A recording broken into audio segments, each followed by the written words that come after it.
90% নম্বর থাকতো মেধা, 10% নম্বর থাকতো, 10 নম্বর থাকতো ইন্টারভিউ বোর্ডের হাতে। কিন্তু সেটাই ছিল সবচেয়ে শক্তিশালী জায়গা।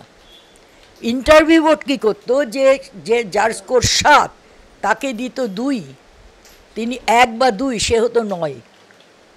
আর যে 4 পেয়েছে মেধায়, যার স্কোর 4, সে পার্টির নেতার পরিবারের লোক বা কিছু এইসবই তো হতো, পার্টি লিস্টেড, তাকে দিয়ে দিল 9। তাহলে কি হলো, যে 7 পেয়েছিল সে পেল 9, আর যে 4 পেয়েছিল সে পেল 13। তাহলে চাকরিটা কার হবে? এইভাবে চাকরি হতো, এইভাবে চাকরি হয়েছে। ইউনিভার্সিটির চাকরি কি করে হয়েছে? ভিসি, আমি নাম বলে দিতে পারি, তাদের মানে ভিসি হওয়ার যোগ্যতাই নেই, তারা হয়েছেন পার্টির আলিমুদ্দিনে যাতায়াত করার সুবাদে। আমরা তো হাসাহাসি করতাম তখন। হাইকোর্টের নির্দেশে 2016 সালে এসএসসি দুর্নীতি মামলায় 2016 সালের পুরো প্যানেলটাই বাতিল করা হলো এবং তাতে 25,753 জনের চাকরি চলে গেল। আর আজ এই নিয়ে কথা বলবো পিডিএস নেত্রী অরুণাদা দেব। দিদি, গুঞ্জন উঠছে রাজনৈতিক মহলে যে স্কুল সার্ভিস কমিশনের পর প্রাইমারি দুর্নীতি নিয়ে এবার কিন্তু আবার কোনো বড় স্টেপ হতে পারে, কিন্তু প্রাইমারি এই দুর্নীতির কথা উঠলে বারবার আঙুল চলে যায় বামেদের দিকে, যে বামেরাই নাকি প্রাথমিক দুর্নীতির বীজ পুঁতেছিলেন। এটা কি ঠিক? এটা তো তখন তো আমি বামের সঙ্গেই ছিলাম, বাম ফ্রন্টের। আমি এখনও বাম ফ্রন্টের সঙ্গে ছিলাম। এটা তো কিছু মানে অনেকাংশে ঠিক, অনেকাংশে ঠিক। এরা যেন একদম উপুর হয়ে সবটা করেছে, এবং এটা যদি ইডি তখন ছবি না দেখাতো তাহলে এটা এই ভয়ঙ্করভাবে আসতো না, যেটা পরে সুপ্রিম কোর্ট ইডিকে শাসন করেছে। এটা দেখানো হলো কেন, এটা বেআইনি। কিন্তু এটা তো হয়েছে তখন আরেকভাবে হয়েছে।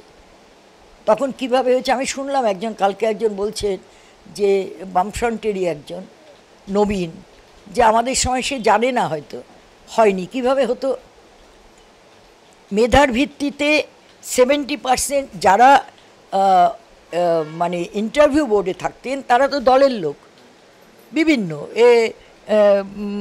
শিক্ষক সংগঠন, মহিলা সংগঠন, সামাজিক সংগঠন, এরম করে করে, আর সরকারি লোক একজন থাকতেন, চেয়ারম্যান বা চেয়ারপারসন, তিনিও তো পার্টির নেতা।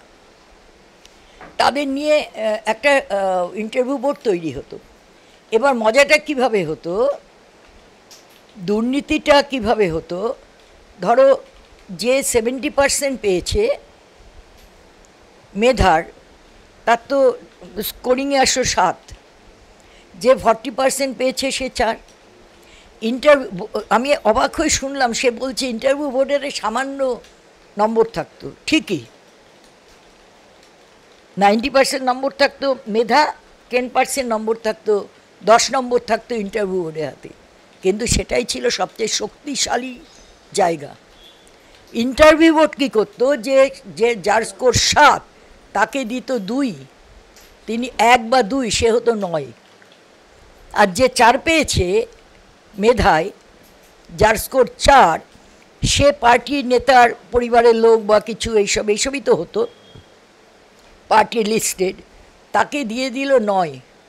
তাহলে কি হলো, যে 7 পেয়েছিল সে পেল 9, আর যে 4 পেয়েছিল সে পেল 13। তাহলে চাকরিটা কার হবে? এইভাবে চাকরি হতো, এইভাবে চাকরি হয়েছে। আর ইউনিভার্সিটি আর কলেজে তো সবার জানা আছে, ওটা অনেক প্রকাশ্য হয়ে গেছে, ওটা সংখ্যায় কম প্রকাশ্যে।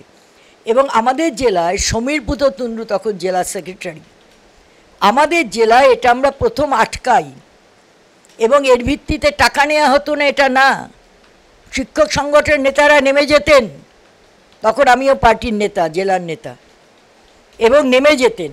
আমাদের জেলাতেও নেমে গেছে, চারদিক থেকে খবর আসছে। এবং তখন ঠিক কী হলো, ইন্টারভিউ বোর্ড যেরকম হয়েছে ইন্টারভিউ বোর্ড। সমীরদা কিন্তু আগের দিন কি বলবেন জেলা সেক্রেটারি, সেটা আমার সঙ্গে, আমি সেক্রেটারি আমার সঙ্গে শেয়ার করেননি। ইন্টারভিউ বোর্ড যেরকম তৈরি হয়েছে, তো পার্টির সিদ্ধান্ত মতোই তৈরি হয়, পার্টি অফিসে বসেই তৈরি হয়, তা তৈরি হয়েছে, এটা কেউ আপত্তি করতে পারবে না, আমাদের সামনাসামনি বসে কেউ এটা অন্যথা করতে পারবেন। তারপরে সমীরদা শেষবেলায় বললেন, শেষবেলায় যে যত শেষ দিন যে যার মেধার ভিত্তিতে যত স্কোর ইন্টারভিউ বোর্ডকে সেই নাম্বারই দিতে হবে। যার 7 সে 7 পাবে, যার 4 সে 4 পাবে, তাহলে সে 8-এ গিয়ে চলে যাবে, আর 7-7-14 পাবে।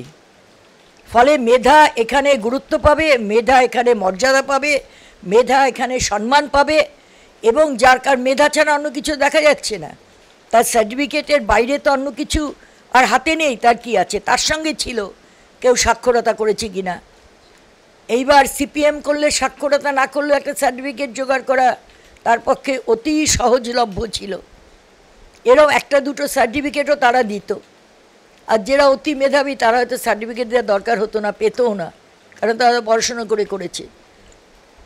ফলে এরম করে সেটা আটকানো গিয়েছিল, এবং আটকানো যাতে 3,500 চাকরি, সর্বশেষ আমরা বেরিয়ে আসার আগে 3,500 চাকরি শুধুমাত্র মেধার ভিত্তিতে হয়েছিল।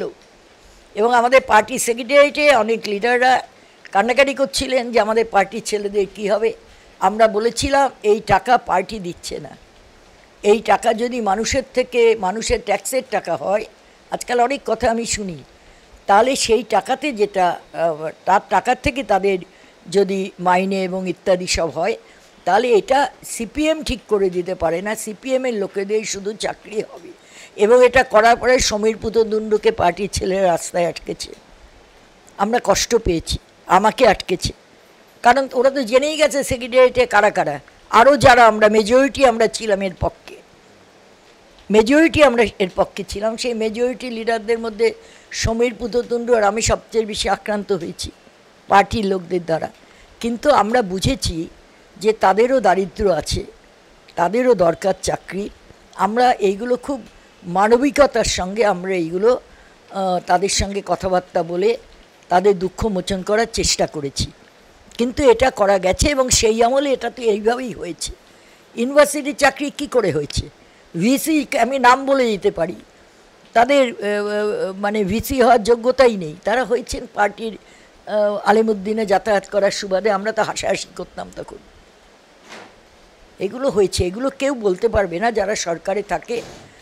এসব হয়, সবার জন্যই আছে, সবারই কিছু কিছু গোলমাল আছে, কারুর বেশি কারুর কম, কিন্তু সরকার চালিয়েছে এরকম কোনো দল বলতে পারবে না আমাদের দেশে যারা কোনো ধরনের কোনো দুর্নীতি কখনো করেন।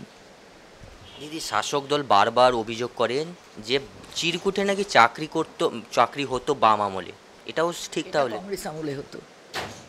চিরকুটের চাকরি কংগ্রেস আমলে বেশি হয়েছে, তখন তো মাইনে অনেক কম ছিল। এরম বামফ্রন্ট সরকার আসার পরে তো শিক্ষকদের মাইনার স্কেল ঠেল এইসব হয়েছে, এগুলো তো ঘটনা। কিন্তু তার আগে কংগ্রেস আমলে এইগুলো ছিল না। কিন্তু কংগ্রেস আমলে বাইরে থেকে ডেকে নিয়ে কংগ্রেসের লোকজনের চাকরি হতো, কোনো ইন্টারভিউ ছিল না, একদম হাই স্কুল অবধি এইভাবেই চাকরি হয়েছে। তারপরে সেইগুলো সব পরে যখন স্কেল হয়েছে তখন আস্তে আস্তে এগুলোকে একটা নিয়মের মধ্যে আনার চেষ্টা হয়েছে, একটা পর্যায় অবধি নিয়মে আনা হয়েছিল। তারপরে যখন নিয়মটা বেনিয়মের দিকে যত এগিয়েছে তত এইসব গোলমাল এসেছে। শুনলাম আমরা অনুরাধাদির কথা। ক্যামেরায় গৌতমের সঙ্গে সুমন, চ্যানেল হিন্দুস্তান।